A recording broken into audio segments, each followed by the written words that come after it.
Oh, there's so many yummy vegetarian options out there. You could try like lentil soup, veggie burgers, tofu stir fry. The possibilities are endless. Welcome to Crisis in Perception, where we examine the systems shaping our world, one book at a time. So, what forces a person to run? I mean, we usually think of migration as a choice, right? A journey to find something better. But what if it isn't a choice at all? What if it's the absolute last resort, that final desperate act when every single other door has slammed shut? Well, Paul Lynch's novel, Red Sky and Morning, gives us this incredible, powerful way to think about it. It's this metaphor of a man just running across a landscape that offers absolutely no refuge. It's a story that really makes you stop and rethink the very nature of flight and survival. Okay, so first up, a man rooted.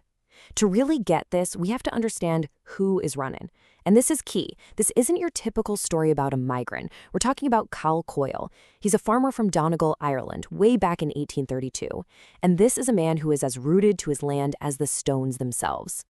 Just listen to how Coyle thinks. Bones in the land, the bones of those before me. You see, for him, leaving it's just unthinkable. It would be a betrayal of his ancestors, a betrayal of his entire identity.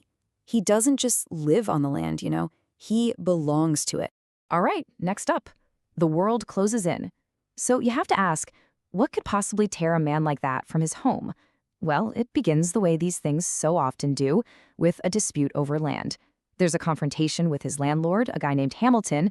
An argument gets heated, it turns violent, and just like that, in a single moment of rage, Coyle's entire world is shattered. He's now a wanted man. And this image from the book, man, it just perfectly captures that point of no return. The landlord's horse comes back, but it's alone, and its muzzle is bloody. It is such a chilling symbol of this total rupture in his life. For Coyle, the world he knew is just gone. The only option he has left is to run. So now we get to the hunter becomes the system. The pursuit is on. But here's the thing. Coyle isn't just being hunted by one man. No. He's being hunted by John Fowler, and Fowler isn't just a foreman. He represents something so much larger, a cold, relentless, totally dehumanizing system of power. So what's driving this system? Just listen to Fowler's own words. He doesn't see Coyle as a criminal. Not really.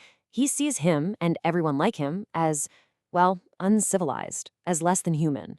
So for Fowler, this isn't just a manhunt. It's a crusade. It's his mission to impose his idea of order on the world. And this, right here, is the core conflict of the whole story. On one side, you've got Cole Coyle. He's driven by the most basic, fundamental human instincts, right? Survival. And that desperate hope that he'll see his family again someday. And on the other side, you've got Fowler. He's not just a man. He's the embodiment of this abstract, impersonal system that's all about power and control. Moving on to New World, Old Chains. So Coyle actually manages to escape Fowler's immediate grasp. He gets on a ship headed for America. Now, you'd think this is it, right? The moment of liberation, freedom in the new world. But it's not. As we're about to see, it's really just a transfer from one system of exploitation to a brand new one. So picture this. Coyle arrives in Philadelphia. He's exhausted. He's desperate. He has absolutely nothing to his name.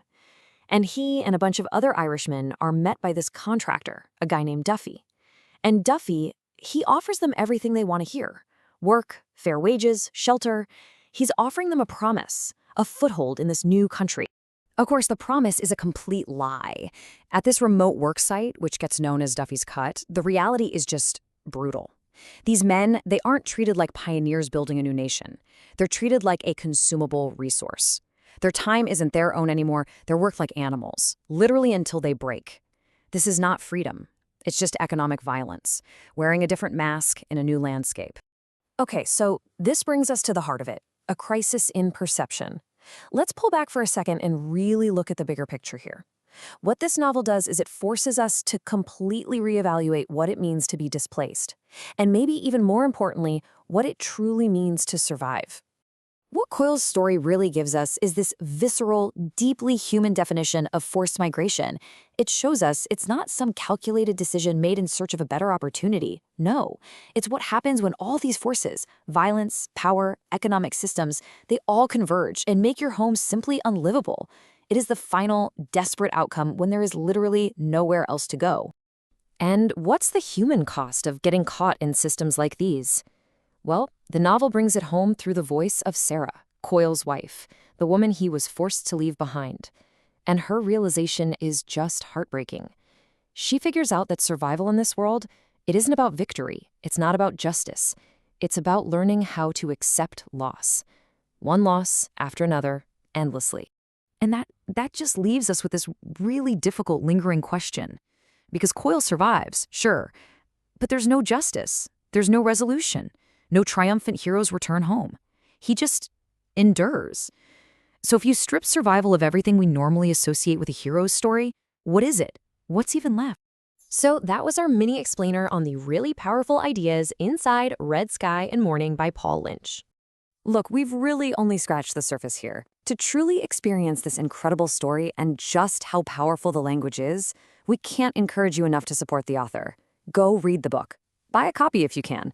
Or just check it out from your local library. I promise it's a journey you are not going to forget.